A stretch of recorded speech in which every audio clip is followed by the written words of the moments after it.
The river don't care about jurisdictions. That line, attributed to associates who later cooperated with federal prosecutors, captures the operating philosophy of Calvin Davenport, known on the streets of the Quad Cities as "See Low." It was not a boast. It was a business principle. The Mississippi River divided 2 states, 4 cities, 2 federal districts, and a patchwork of county and municipal police agencies that rarely shared intelligence and almost never coordinated operations. Calvin Davenport did not invent that dysfunction, but he understood it the way a shipping magnate understands currents, as a feature of the landscape that could be exploited by anyone willing to study it. The question his story raises is one as old as the drug trade itself. How far will a person go to build something when the thing being built destroys everything around it? The Quad Cities sit where Iowa meets Illinois along the upper Mississippi. Davenport and Bettendorf on the Iowa side. Rock Island and Moline on the Illinois side. In the early 1990s, the region carried the quiet, post-industrial weight of a Midwest economy still adjusting to the collapse of manufacturing. John Deere and the Rock Island arsenal remained, but the neighborhoods radiating out from the riverfront had thinned. Storefronts sat vacant along stretches of West 3rd Street in Davenport. On summer evenings, families still gathered on front porches, still waved at passing cars, still kept gardens behind chain-link fences. But there was another economy taking shape beneath the surface, one that operated after the porch lights went off, one that measured its inventory in grams and its territory in blocks. By 1991, crack cocaine had arrived in the Quad Cities with the same ferocity it had swept through larger metropolitan areas half a decade earlier, and the market was wide open. Calvin Davenport grew up in Davenport, Iowa, in a community where options narrowed early. People who knew him as a teenager described a young man who was sharp, socially fluent, and unusually attentive to the mechanics of how money moved through the neighborhood. He was not the loudest presence on the block. He was the one watching. Former acquaintances later told investigators that Calvin had a quality that set him apart from the impulsive, confrontational figures who typically rose and fell in the local drug scene. Patience. He did not rush. He observed which corners produced revenue, which suppliers were reliable, which users could be trusted to move product without skimming, and, most critically, which law enforcement agencies talked to each other and which did not. That last calculation would become the foundation of everything he built. By the early 1990s, Calvin had assembled the beginnings of a crack distribution network centered in Scott County, Iowa. But what made his operation distinctive was not scale alone. It was architecture. He maintained his primary customer base on the Iowa side, in the neighborhoods of Davenport where demand was concentrated. However, he positioned critical elements of his infrastructure, stash houses, meeting points, financial activity, across the river in Rock Island and Moline, Illinois. The logic was elegant in its cynicism. When Davenport Police Department or the Scott County Sheriff's Office initiated an operation or executed a search warrant, Calvin and his key associates could relocate to Rock Island within minutes. An Iowa warrant had no force in Illinois. An Iowa detective had no authority in Rock Island. And the process of requesting cooperation across state lines, across federal districts, across agencies with different leadership, different priorities, and different budgets, could take weeks, sometimes months. By the time the paperwork cleared, Calvin had restructured, moved product, and resumed operations. This was not a matter of running when the police knocked. This was a calculated operational rhythm. Associates who later testified described a system in which Calvin maintained parallel residences on both sides of the river. He kept vehicles registered in both states. He used associates in Illinois who had no criminal history in Iowa, and vice versa, making it difficult for either state's investigators to build a comprehensive picture. Phone records later obtained by federal agents showed a pattern of communication that deliberately alternated between Iowa and Illinois cell towers. Not because Calvin was constantly in motion, but because he understood, or had been advised, that call records anchored to a single jurisdiction simplified the prosecution's case. He wanted complexity. He wanted the case file to be a headache before it was even opened. The first major contradiction in Calvin's carefully constructed image of a legitimate businessman came in 1994, when Davenport police, acting on information from a cooperating witness, executed a search warrant on a residence linked to Calvin on Iowa Street. Calvin was not present. He was across the river. But the search recovered a quantity of crack cocaine, packaging materials, a digital scale, and, significantly, a ledger. The ledger was not sophisticated. It was a spiral notebook with initials, dates, and dollar amounts. But it was damning, because several of the initials corresponded to individuals already known to law enforcement on both sides of the river. Calvin's response, relayed through associates, was dismissive. The house belonged to someone else. The notebook was not his, and he had not been in Iowa for days. Cell tower records obtained weeks later placed his phone in Davenport the evening before the search. His first story collapsed quietly, but the investigators noticed. The second contradiction emerged from the financial side. Calvin lived well, but not ostentatiously, a calculated restraint that set him apart from dealers who advertised their income. He drove clean, late-model vehicles. He wore quality clothing without the flash that attracted attention. But when federal investigators from the Southern District of Iowa began examining his financial footprint in 1995, they found a man with no reported income, no employment history for several years, and a pattern of cash transactions, rent payments, car purchases, utility deposits that could not be explained by any legitimate source. When confronted through his attorney, Calvin claimed he earned money through informal car sales and odd jobs. Investigators pulled records from the Iowa Department of Transportation. He had not registered a single vehicle sale. The odd jobs had no corroboration, no employers, no pay stubs, no tax filings. His second story did not so much collapse as evaporate under the slightest scrutiny. Meanwhile, the human toll of Calvin's enterprise was accumulating in ways that never made the evening news. Emergency room records at Genesis Medical Center in Davenport reflected a steady rise in crack-related admissions through the mid-1990s. Community advocates in the neighborhoods where Calvin's network operated described watching families disintegrate in real time.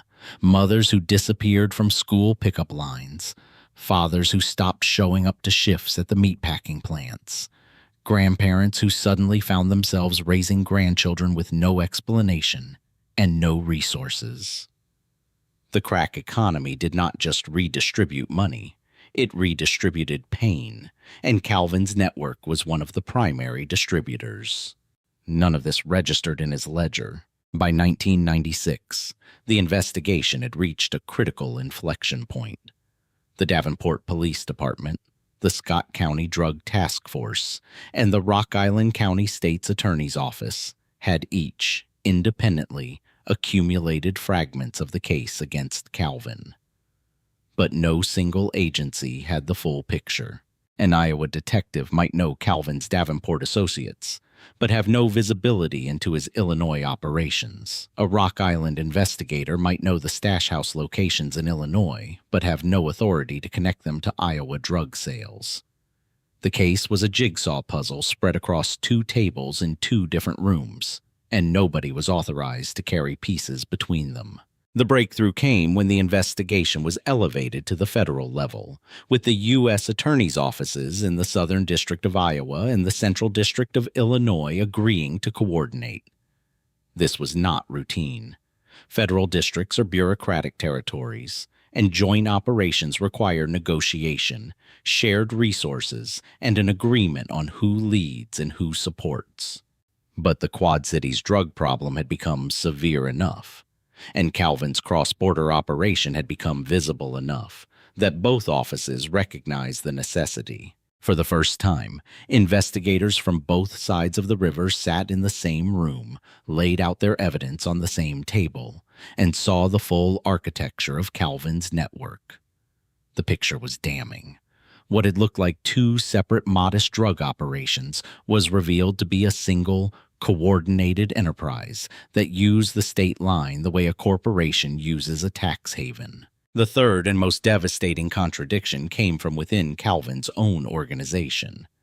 In 1997, a key associate, a man who had managed distribution on the Illinois side for nearly 3 years, was arrested on state charges in Rock Island County. Facing significant prison time, he agreed to cooperate with federal investigators. His testimony did not just confirm what investigators suspected.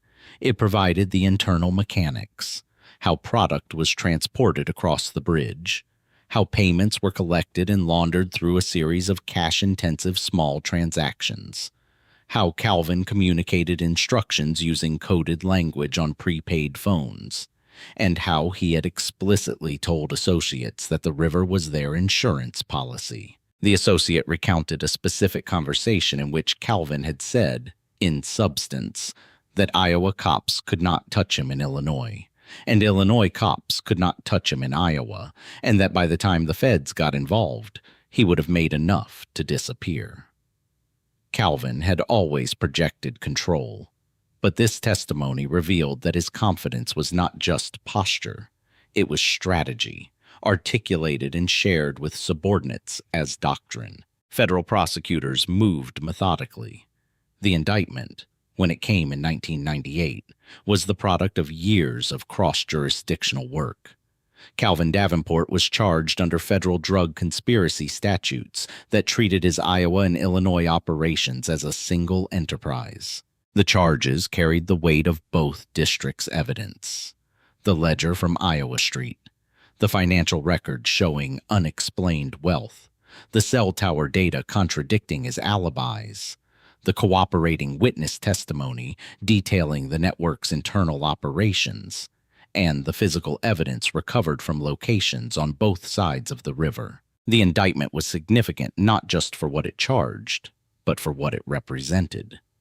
The first time the Quad Cities drug market had been formally documented, in a federal courtroom, as a unified regional economy that did not respect the state line any more than the river did. Calvin's arrest was not dramatic. There was no high-speed chase across the Centennial Bridge, no standoff in a Rock Island apartment. Federal agents took him into custody in Davenport on a weekday morning, outside a residence that neighbors described as quiet. He was cooperative. He said little. The man who had built his empire on the principle that silence and geography could defeat law enforcement was, in the end, undone by the one thing he could not control: the people inside his own organization. The trial drew modest local media coverage. The Quad Cities was not Chicago or Los Angeles. Federal drug conspiracy cases did not dominate front pages here the way they did in larger markets. But inside the courtroom, the scope of Calvin's operation became public record for the first time. Witnesses described a distribution network that had served crack cocaine to neighborhoods across Scott County for the better part of a decade. Financial testimony documented hundreds of thousands of dollars in drug proceeds that had moved through the local economy in the form of rent payments, car purchases, and cash transactions that left no paper trail. Calvin Davenport was convicted on federal drug conspiracy charges and sentenced to a substantial term in federal prison. The sentence reflected both the scale of his operation and the aggravating factor of his deliberate exploitation of jurisdictional boundaries. Several of his associates received significant sentences as well. The cooperating witness received a reduced sentence in exchange for testimony. Community members who attended the proceedings sat quietly, recognizing addresses, recognizing names, recognizing the damage that had been done to their neighborhoods by an enterprise they had always sensed but could never fully see. The neighborhoods where Calvin's network had operated did not recover overnight. The damage that crack distribution inflicts on a community, the fractured families, the health consequences, the erosion of trust, the economic distortion, persists long after the supply chain is disrupted. Community organizations in Davenport continued their work, but the scars were visible for years. The prosecution of Calvin Davenport changed how law enforcement in the Quad Cities approached cross-border drug operations. The cooperation between the Southern District of Iowa and the Central District of Illinois established a framework, imperfect but functional, for future joint investigations. The case demonstrated that the river, which drug traffickers had treated as a shield, could also serve as a bridge for prosecutors willing to do the painstaking work of coordinating across jurisdictions. It was a lesson that should not have required a decade of damage to learn, but it was learned. In the end, Calvin Davenport's story is not a story about genius. It is a story about gaps. Gaps in communication, gaps in jurisdiction, gaps in the systems designed to protect communities, and about a man who was perceptive enough to identify those gaps and ruthless enough to fill them with product. He did not build something. He exploited the space where something should have been, a functioning cooperative law enforcement infrastructure that treated the Quad Cities as what it has always been, one community divided by water, not two communities separated by it. The river does not care about jurisdictions. Calvin Davenport knew that. The question his story leaves behind is why it took so long for the people tasked with public safety to learn the same lesson, and how many families paid the price while they were catching up.